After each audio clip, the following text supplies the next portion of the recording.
Opioid addiction is a national public health crisis that affects individuals and families regardless of their age, race, or income. The statistics are overwhelming.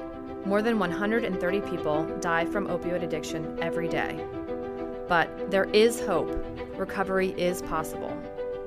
The information contained in these podcasts is solely for informational purposes and should not replace advice from a medical provider when making healthcare decisions. This podcast contains opinionated content and may not reflect the opinions of any organization this podcast is affiliated with. We will discuss opioid use and opioid treatment, which may be triggering for some listeners. Listener discretion is advised. Today on Someone You Know, we're joined by Bill, someone who has unique perspective on the opioid epidemic, as a medical professional and someone who has experience in both active addiction and active recovery. Bill began his career in the medical field, where he saw the effects of substance use disorder every day. Sadly, he eventually struggled with the disease himself.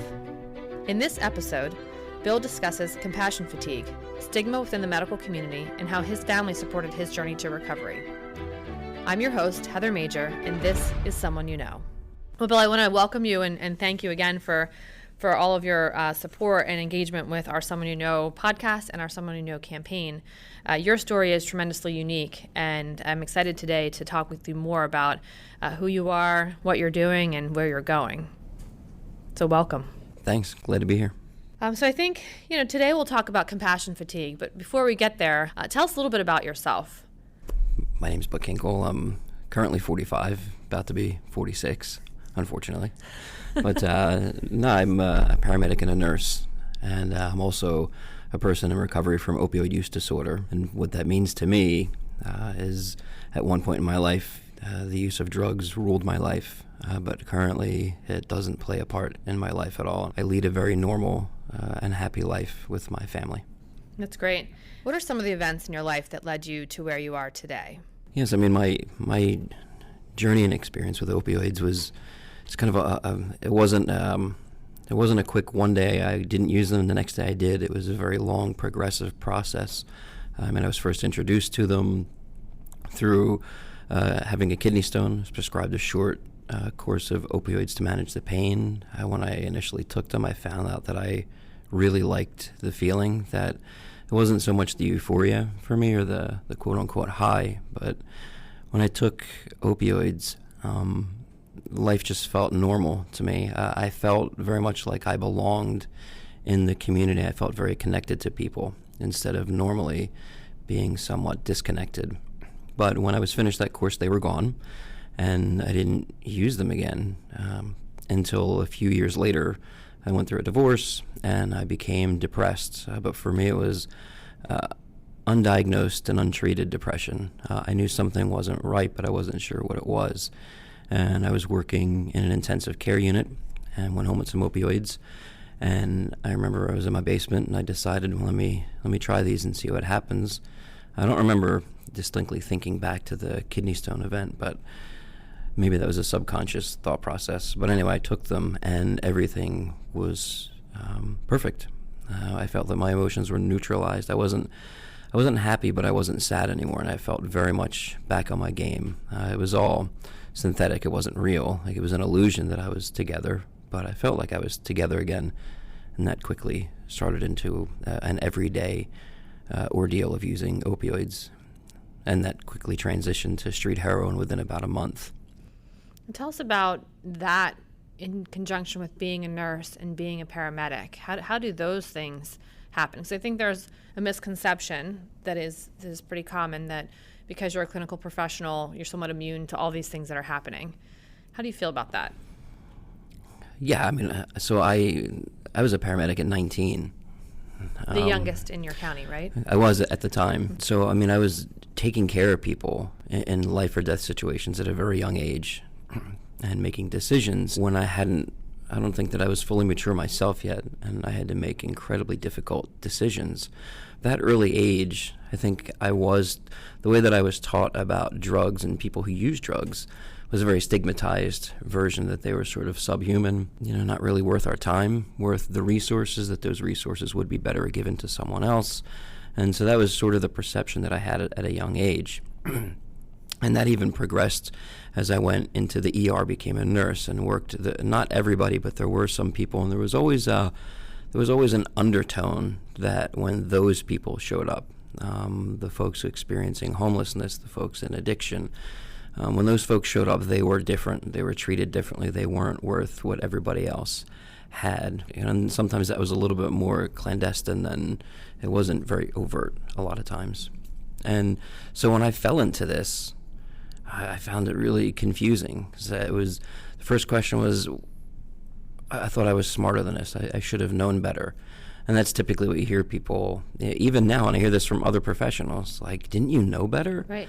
I'm not saying that the day that I decided to start injecting heroin was the greatest thought that I ever had. But what people don't realize, what was behind the needle. I just couldn't figure out how to manage that pain. So for me, it was a survival thing. Let's talk a little bit about your journey, because I know it hasn't been linear, and very, very rarely are people's journeys linear, where you go from being in active substance use disorder to treatment to recovery, and then maintaining recovery forever. Can you tell us a little bit more about your journey specifically? I had this period where I fell into deep addiction, and for me, my struggle with substance use disorder and heroin addiction took me to all the depths that people would talk about. That I experienced homelessness for several years. I had stays in jail. I had more overdoses than I can count. Assaults, stabbings, all those things. But ultimately, after about 3.5 years of being on the street using heroin, I entered a recovery house and I got into recovery. And over that 5-year period is where I met my current wife and got married and had kids. And then we were trying to have kids, and for about 2 years we were trying and had a really difficult time and suffered a miscarriage, and it was really painful. And at the time I was a full-time student at 2 schools and working part-time. I was finishing my last semester of undergrad and my first semester of grad school at the same time, overlapping, and working part-time. And there was a knock on the door, and some friends of ours who had met in a recovery house earlier, they were struggling again and asked if we could take care of their kids, and they had 4 children.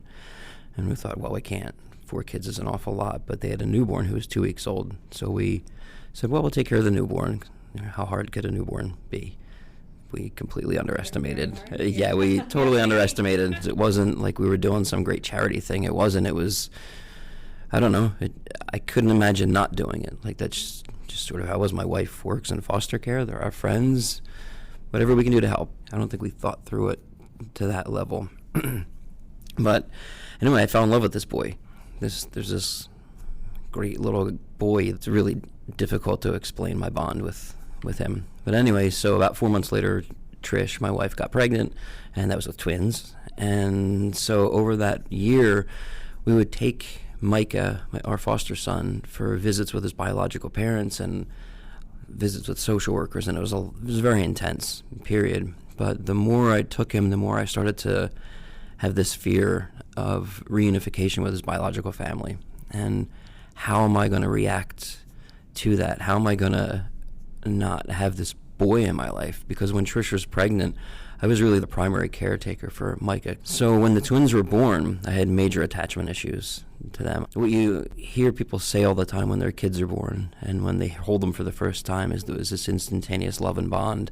And that's what I fully expected. There was a 100% certainty with me that that's what I was going to experience.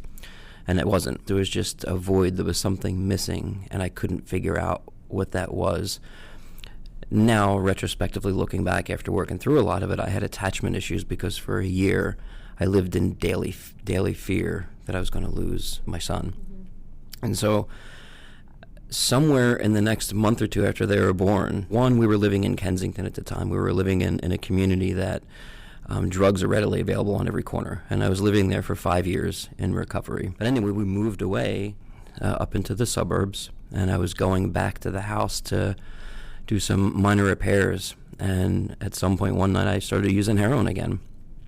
And I don't remember what I was thinking. I don't remember it being a conscious decision. But I think somewhere in the muscle memory there was, you've reached the threshold of what you can handle in terms of pain and anxiety and stress. Technique. Yeah, and that quickly that quickly escalated into a daily, and I found it much more difficult to get into recovery this last time. What do you think that is? I don't know. I mean, I think there's multiple factors. When I fell into it before, I was alone. I wasn't married. I didn't have children. I'd lost my career. I'd lost everything. So I was really starting from scratch. This time I'm married. I have kids. I was in school.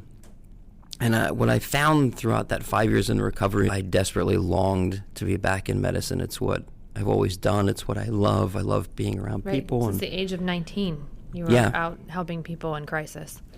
Yeah, that's sort of what my identity. I think a lot of my identity is wrapped up in that. And in those 5 years, I got heavily involved in a church, and that sort of took my attention. That's what I was doing in school. I went to Bible college, into seminary, and sort of had this side path in ministry. Just under the surface in the back of my mind the whole time, I just wished, like I thought about it all the time, of how much I missed being at the bedside, how much I missed caring for sick people. Beyond just the caring and compassionate nature of the nursing profession, you had more to offer to it than to your patients and to people and to the community than just that. Yeah, I think experientially. I mean, I have something that you can't buy this and you can't read it in a textbook. The knowledge and experience that I have that I want to give both to future patients, but also to my fellow caregivers and people who are aspiring to be caregivers. What I want to give them everything that I learned and everything that I gained through pain and hardship to help them be better caregivers in the future. So when I had this recurrence of use, or formerly known as relapse, this is the fentanyl era, so it was different. That I had to use a lot more frequently than I did before. Whereas before you could use once a day and be pretty okay and not have to worry about going into withdrawal, but with getting bags of fentanyl, it's every couple hours, and I wasn't ready for that. And so things were a lot different, and I was overdosing more often. That, my wife was finding me in the bathroom, on the floor. It was very different being married and having a spouse going through this with.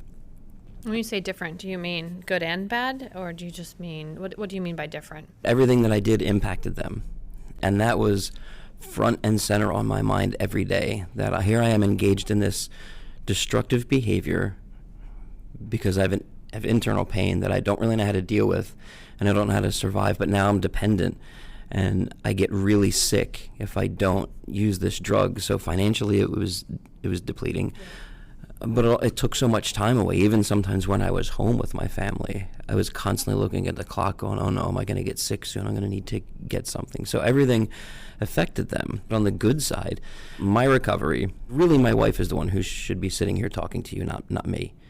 Because she's responsible for 99% of my recovery. Without my wife being there, I mean, she's a social worker. She takes care of and advocates for kids in foster care. And the court system, she's an absolute monster, in a good way. Mm-hmm. You know what I mean? She's the person that you would want on your side. Absolutely. Sounds like it. And that's who I had on my side, because on top of that, she worked full time, managed all the bills, paid for my health insurance, paid for the co-pays, along with my family, helped pay for the co-pays to get in and out of treatment.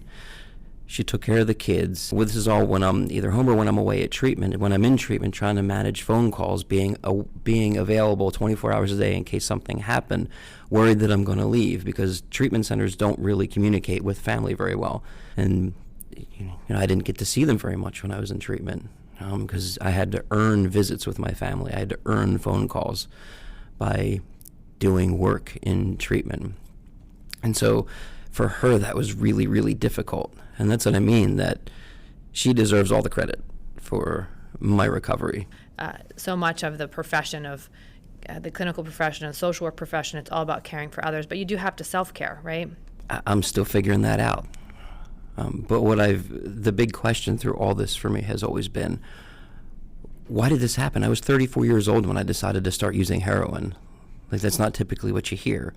And at the time, I was paramedic and a nurse working in a large academic medical center, literally traveling the world speaking as a quote-unquote expert on certain things. I mean, from the should have known better narrative, that was me.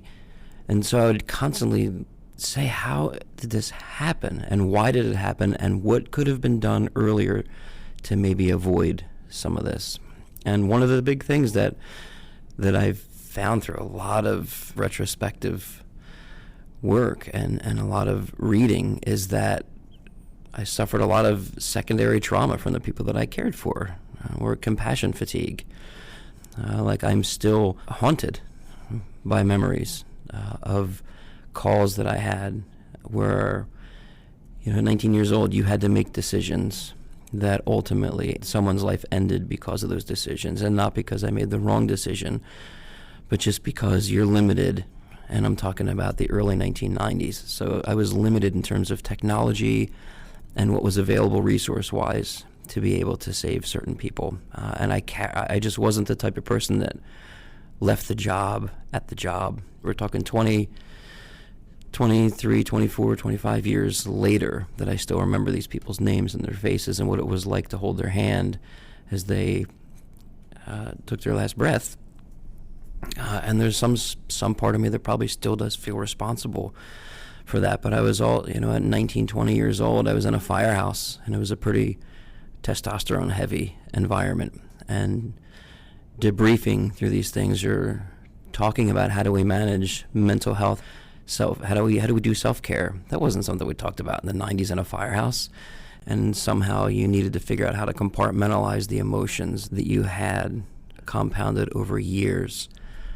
And no one ever really talked to me about an outlet for that. I'm not even sure if I would have comprehended it, but I do know now, looking back, that carrying all this with me, it didn't cause my addiction. Like, I didn't go out and start using heroin because I had a rough day at work, but it definitely added to my vulnerability. So that's something that I keep in mind.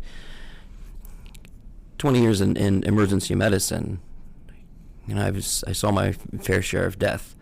But the amount of friends that I've lost from the overdose crisis, it eclipses whatever I saw in the ER. Overdose deaths are 100% preventable. We can do things. There are things that can be done from the policy side. There's things that can be done in your living room that, get trained how to use naloxone, how to respond to an overdose, how to provide rescue breaths, learn more about the illness. There's a lot of things that we can do, embrace harm reduction, to stop these deaths. So it's really tough when one of your friends died and they didn't have to. But in the beginning, we mentioned stigma as part of why you're here today. It's part of why you're involved in the Greater Someone You Know campaign. What are your thoughts on stigma and where that fits into what people can do? Well, for me personally, I'm still finding out how much I stigmatize my own illness. I think it's so deep that we don't even realize what we're doing and what we're saying and how we speak about it. And so for me, one of the things is, for the longest time, when I had those 5 years in recovery, I didn't want to talk about it. I was embarrassed about it. I tried to keep it as quiet as possible, and I think for me that added to the problem. And so I made a conscious decision this time that I was going to be very open, very public about my struggle with addiction, and talk about it from the perspective of an ER nurse and a paramedic, because one of the things I found in recovery, especially when I got into when I called the nursing board and started working to get my license back, is I couldn't find anybody. Like, I could not find other healthcare professionals. But you knew they were. They're there. They exist. There's tons, but nobody wanted to talk. I think anonymity culture is really ingrained in recovery culture for a number of different reasons. My personal opinion on it is that that's one of the things that's hurt us really badly. But in the healthcare community, I think it's something that we don't talk about and we don't want to talk about. We're really embarrassed because, we should know better. And think about the job that we do. When something happens, when an emergency happens, like say right now you fall over with a heart attack, somebody calls 911, there's an expectation that when they arrive, you have a sigh of relief because they're the ones that are going to know what to do. And so I think that's the greatest privilege that there is in the world, to have that responsibility to interact with folks on those days and say, I know how to make this a little better for you. Let me help you do that. But when we need help, it's just not what we're accustomed to. We wanted help, but a lot of the help that's available for people with addiction isn't very good. A lot of it's a one-size-fits-all. And what I found with my trauma background, with all this other baggage that I brought in, like my problem wasn't about using heroin. My problem was a lot of compounding trauma and a lot of compassion fatigue. There was all these other problems that I needed to work through. And traditional addiction treatment doesn't really help you with that. You mentioned stigma and that it's part of the reason you started your own podcast. Can you tell us a little bit more about that? Sure. So one of the things that like I said, I found is that there was nobody else to talk to. But then when I started, it really started on Twitter. As bizarre as this is, Twitter has been essential to my recovery. It just really has. That's where I found my community of people that support me, but I've networked with so many other people, but I've found a lot of other healthcare professionals. So we're either in recovery or really care about people with substance use disorders. But through that, met some people, and I met another physician in Philadelphia, he's an anesthesiologist named Sean Fogler, and he's also in recovery and really passionate about better treatment and working with health professionals and harm reduction. So we started this podcast called Health Professionals in Recovery, and we're still trying to figure out exactly where we're going with it, but a lot of it we wanted to talk about was what are the unique challenges to healthcare professionals who either currently use drugs, struggle with substances, or people who are in recovery and re-entry into the workplace. Like, how do we provide some type of both support system for them, but also an educational resource for other people to understand us better. And so that's what we did. So we interview people and they tell their stories, and we kind of talk about issues throughout those stories, but we're also starting to branch into all kinds of other different ideas of more educational material out there, and we're trying to put ourselves, really put a face on addiction. It's okay to tell your story because that's how we're going to learn. But also we're doing it because we really want the medical community to wake up and realize that your own suffers too. And this backtracking method of after they suffer intervening isn't the best way, that we should proactively be talking about this. And that's what we would like to do. My education in nursing school and paramedic school was atrocious when it came to this, and was full of stigma and hate. I was essentially taught that these were disgusting people early on, and that's not the way that we should be dealing with this. I think what Sean and I have, I think I've said it before, but it's something you can't buy. You can't read this in a textbook and develop a talk. Our experience and what we have to offer educationally to our colleagues and peers, it's an invaluable experience, and it was bought through a lot of pain and hardship and suffering. And our belief is that we want to take that and now package it for people so that people like us get taken care of better in the future, and that people with, so nurses and physicians and medics, healthcare professionals with substance use disorders and histories of this aren't liabilities to the workplace. Say a physician gets cancer and overcomes it and comes back into the workplace, they're viewed as an excellent resource for the next patient who comes in with cancer because they've been through it. And if we would start looking at people who've gone through addiction in the same way, I think we'd make some great changes and ultimately just improve the community. Think about that. What it would be like for patients to come in and have your doc say, hey, I've been through this too, been through rehab. It'd be profound. Yeah. No one says this better than you, Bill, honestly. I think what you've just shared with our listeners is key to people being able to understand each other and to be able to relate to one another. And certainly for healthcare professionals to really embrace, like you said, being proactive about caring for themselves and being proactive about caring for one another. How's your family? What's next? Where do you see yourself going from here? My family is crazy and awesome. They're at a great age. My twins are almost 4, and Micah is almost 5. Last June, it was a little bit more than a year ago, we adopted Micah. So that little boy that I spoke about earlier in foster care, he's going to be 5 in another 2 months, and we adopted him last year. Congratulations. Thank you. So I've got these 3 awesome kids, under 5, and they're all uniquely different and all uniquely fun. But, being a dad with kids that age, I pretty much get to act like a 5-year-old regularly. It's the greatest thing in the world. So, that's what self-care looks like. That's what my life looks like. I'm just like everybody else. We have a great time, and that's really what recovery looks like for me. And that's why when I talk about, that I'm a person in sustained recovery, I never talk about that means I haven't used drugs since such and such a date. Like, I don't even know how much time that I've been in recovery. It's somewhere up around 2 years in that area, but I don't pay attention because I don't care, because all that does is give you an objective piece of information about the last time I may have used a substance. I just think that stuff doesn't say anything about me. Me saying I love my life and I love my family and I enjoy every single second that I have with them, that tells you a lot more than a date on a calendar, in my opinion. I can't think of a better way to end this episode of our podcast with you, Bill, than on that note. Thank you for how much you've given to us, and us being the Independence Blue Cross Foundation, and given to the Someone You Know campaign. Well, thanks for having me. And, thanks to the Independence Blue Cross Foundation for giving us a voice and more of a platform and raising awareness. I think that's critical, that people realize that we are out there, we're right next to you, and you just don't even know it. So thank you. If you or someone you know is suffering from opioid addiction, please visit ibxfoundation.org/SYK. The link is in our show notes below.